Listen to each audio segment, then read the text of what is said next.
నమస్తే, welcome to our channel. నేను పద్మిని. ప్రస్తుతంతో పాటు ప్రముఖ ఆధ్యాత్మికవేత్త, వాస్తు జ్యోతిష పండితులు కేఎస్ఆర్ గారు ఉన్నారు. మాట్లాడదాం.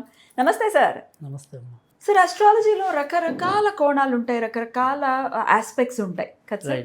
ఉన్నటువంటి ద్వాదశ రాసుల్లో కూడా ప్రతి 3 రాసులకి కూడా ఒక్కొక్క తత్వాన్ని ఇవ్వడం జరిగింది. అగ్ని, భూ, వాయు, జల 4 తత్వాలు కూడా ఉన్నాయి. అయితే ఈ తత్వాల బట్టి కూడా వాళ్ళ క్యారెక్టర్ని లేకపోతే వాళ్ళ బిహేవియర్ని చెప్పచ్చా, ప్రెడిక్ట్ చేయొచ్చా, అట్లాగే వాళ్ళ ఫ్యూచర్ని కూడా ప్రెడిక్ట్ చేయొచ్చా అనేది ఒకసారి మీ ద్వారా నేను తెలుసుకోవాలనుకుంటున్నాను సార్. టు స్టార్ట్ ఈ 4 తత్వాల గురించి మాట్లాడుకుందాము.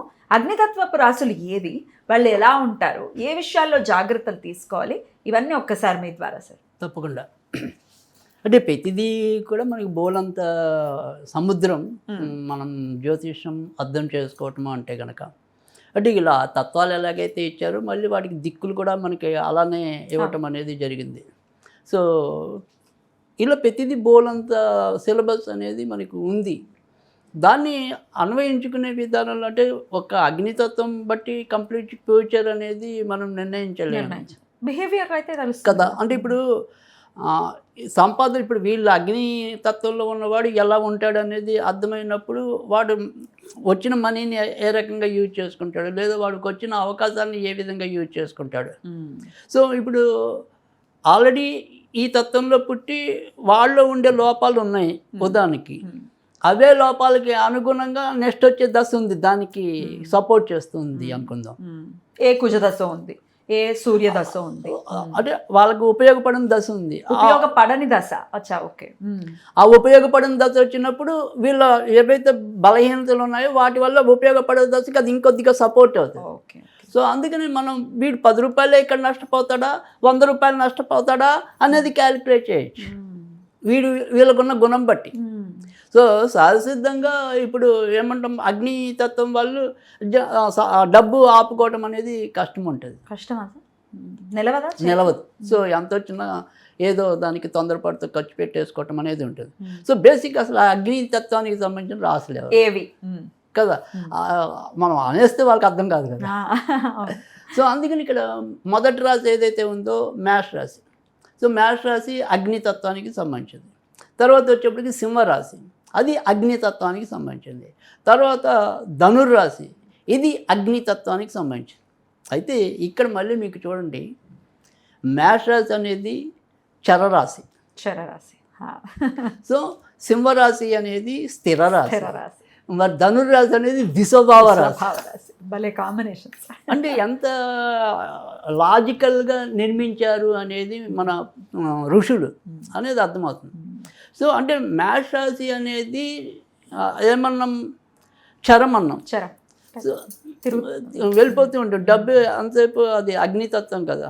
సో అది ఎటువైపు గాలి ఎక్కువ ఉంటే అటు వెళ్ళిపోతూ ఉంటుంది అగ్ని. అంటే ఇప్పుడు వాళ్ళ ఫ్రెండ్స్ అలాంటి వాళ్ళు అనుకోండి, ఆ ఫ్రెండ్స్కి అనుగుణంగా వెళ్ళిపోవటం అనేది ఉంటుంది. సో అంటే వీళ్ళ మీద నియంత్రణ వీళ్ళకి తక్కువ ఉండటం అనేది ఉంటుంది మేష రాశి వాళ్ళు అనేది. సో తర్వాత వచ్చేప్పటికి సింహరాశి స్థిరం అనేది. స్థిర రాశి. సో వీళ్ళ ఆలోచనలు అవన్నీ కూడా స్థిరంగానే ఉంటాయి, కానీ వాళ్ళు అనుకున్నదే రైట్ అనే దాని మీద ఉండి పాటు చేసుకోవచ్చు. అంటే ఇప్పుడు మనకు అక్కడ ఒక మైన్ ఉంటుంది, దాంట్లో ఎట్టి పరిస్థితుల్లో కూడా పడే అవకాశాలు లేవు, రత్నాలు లాంటివి కానీ ఏదైనా. కానీ వీళ్ళు ఖచ్చితంగా నేను ఖర్చు పెట్టైనా సరే దాన్ని చేజిక్కించుకుంటాను అన్నట్టుగా ఉంటారు. అంటే వీళ్ళ ఆలోచనలు అంత స్థిరం ఉండవు, అదే స్థిరం ఉంటాయి. సో దాన్ని ఒకసారి మార్చుకుందామా లేదా అనేది అవసరం లేదు. నాన్నగారికి అవసరం లేకపోయినా కూడా డబ్బు పెట్టాలి అనుకుంటే పెట్టేది. నాన్నగారికి ఎందుకు, నాన్నగారు బ్రహ్మాండంగానే సంపాదించుకుంటున్నారుగా, ఇంకెవరికైనా పెట్టచ్చు కదా. కాదు, నేను నాన్నకి చేయాలి కాబట్టి చేయాలి.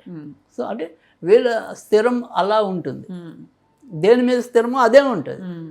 మళ్ళీ మారటాలు అంత ఈజీగా మార్చడం కాదు. డబ్బు సార్, డబ్బు ఉంటుందా నిలకడ? ఆ డబ్బు అనేది కూడా నేను అనేది జనరల్గా మొదట్లోనే మనం చెప్పాం, ఈ అగ్ని రాశుల వాళ్ళు డబ్బు అంత తేలిగ్గా నిలుపుకోరు అని.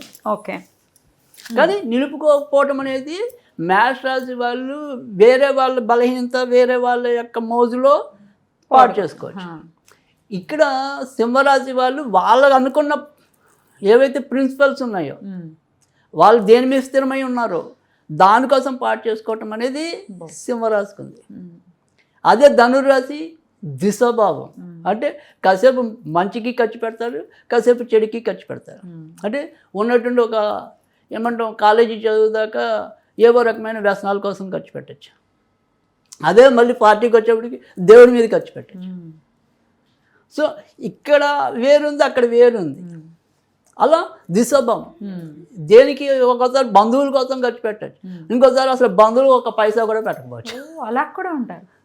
సో అంటే వీళ్ళు లగ్నాలకు కూడా వర్తిస్తుందా సార్? అంటే అసలు మనం ఎప్పుడైనా లగ్నమే ఫస్ట్, కానీ వీళ్ళకి తేలిగ్గా అర్థం అవటం కోసం మనం మేష రాశి అని, సింహరాశి అని, ధనుర్రాశి అని చెప్తున్నాం. సో ఆ రకంగా ఉండటం అనేది ఉంది. మళ్ళీ మనకు వచ్చేప్పటికి ఏంటి, ఇక్కడ మేష రాశిలోకి వచ్చేప్పటికి అశ్విని నక్షత్రం అనేది ఉంది. సో అశ్విని నక్షత్రానికి అధిపతి కేతు, ఆయన కుజుడు సమానుడు. అంటే వీళ్ళ మీద మరింత ఎక్కువ ప్రభావం ఉంటుంది అగ్ని అనేది. సో అది ఫ్రెండ్స్ కోసం ఖర్చు పెట్టాలనుకుంటే ఫ్రెండ్స్ కోసం, బంధువుల కోసం ఖర్చు పెట్టాలంటే బంధువుల కోసం ఆ అశ్విని నక్షత్రం వాళ్ళు మరింత ఎక్కువ ఖర్చు పెట్టుకోవడానికి ఉంది. అదే దాంట్లోకి వచ్చేప్పుడు మళ్ళీ భరణి నక్షత్రం ఉంది. సో భరణి నక్షత్రానికి శుక్రుడు అధిపతి అన్నాడు. సో శుక్రుడు అధిపతి అనేప్పటికీ ఏంటంటే జనరల్గా వాళ్ళ యొక్క లగ్జరీస్ కోసం ఖర్చు పెట్టుకోవటం. సో ముఖ్యంగా బట్టలు, అలంకార సామాగ్రి ఇలాంటి వాటి కోసం ఎక్కువగా ఖర్చు పెట్టుకోవటం అనేది ఉంటుంది. సో కృత్తికి మళ్ళీ రవి నక్షత్రం, మళ్ళీ అగ్ని. సో అందుకని అగ్ని తోడవుతుంది కాబట్టి మరింత ఒక్కోసారి ఏమన్నా క్రెడిట్ కార్డులు ఇలాంటివి గీకేయడం. అందుకని 3 నక్షత్రాలు కూడా ఎంతో కొంత అక్కడ ఇబ్బంది రిలేటెడ్. మళ్ళీ సేమ్ ఇదే కాంబినేషన్ అక్కడ ఉంటుంది, మళ్ళీ అదే అక్కడే ఉంటుంది. మక కేతు నక్షత్రం, మళ్ళీ పుబ్బ అదే వస్తుంది, మళ్ళీ ఉత్తర అదే నక్షత్రం, అక్కడ మళ్ళీ అంతేగా మూల, ఉత్తరాషాఢ, పూర్వాషాఢ, సేమ్ అన్నీ అవే కాంబినేషన్ ఉంటాయి. సో అందుకని ఎవరు ఎలా పోగొట్టుకుంటారు అనేది మనకు ఆ రకంగా చెప్పుకోవటం అనేది జరిగింది.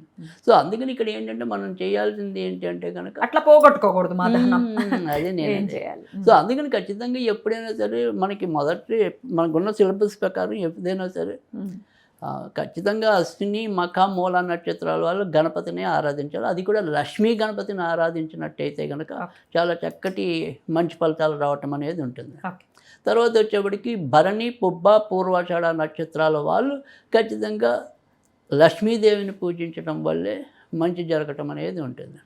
తర్వాత కృత్తిక, ఉత్తరాషాఢ ఈ నక్షత్రాల వాళ్ళు వెంకటేశ్వర స్వామిని పూజిస్తే కనుక చాలా మంచి జరగటం అనేది ఉంటుంది. సో ఈ రకంగా అగ్నితత్వం వాళ్ళు అంటే డబ్బు సంపాదించుకునే దాంట్లో ఎలాగైతే దాన్ని పాటు చేసుకోవటంలో కూడా అదే రకమైన తొందరపాటు ఉంటుంది. కానీ అగ్నితత్వం వాళ్ళకున్న సుగుణం ఏంటి అంటే కనుక బొర్ర ఎప్పుడు చాలా స్పాంటేనియస్గానే పనిచేయటం అనేది ఉంటుంది. సో చురుకుతనం అనేది వీళ్ళకి చాలా ఎక్కువ ఉంటుంది. కానీ ఆ చురుకుతనాన్ని ఎలాగ ఉపయోగించుకోవాలి అనేది మనకి ఈ ఆరాధన అంటే ఇప్పుడు కేవలం డబ్బు నిలవటం కోసమే కాదు, మనం ఆ వినాయక ఆరాధన లేదా లక్ష్మీ ఆరాధన లేదా వెంకటేశ్వర స్వామి ఆరాధన మనలో ఉండే బలాలు బలహీనతలుగా మారకుండా ఉండటం, బలహీనతలు బలాలుగా మారటం. అంతే సార్. సో ఆ రకంగా ఉపయోగపడడానికి కూడా ఇదే రకమైన ఆరాధన మనకి దోహదం చేయటం అనేది ఉంటుంది. తర్వాత అగ్ని తత్వం రాసుల్లో ఎవరైతే జన్మించి ఉంటారో సాధారణంగా వీళ్ళు కనుక అంటే సాధారణంగా వీళ్ళు ఎప్పుడైనా సరే జీవితంలో ఒక్కసారి అయినా సరే వ్యాపారం మొహం చూడకుండా ఉండరు. కానీ నేను అనేది ఏంటంటే వ్యాపారం కన్నా కూడా కొద్దిగా ఉద్యోగాల మీద వీళ్ళు కనుక ఆసక్తి పెట్టినట్టయితే కనుక మరింత రాణించడానికి కూడా అవకాశం ఉంటుంది.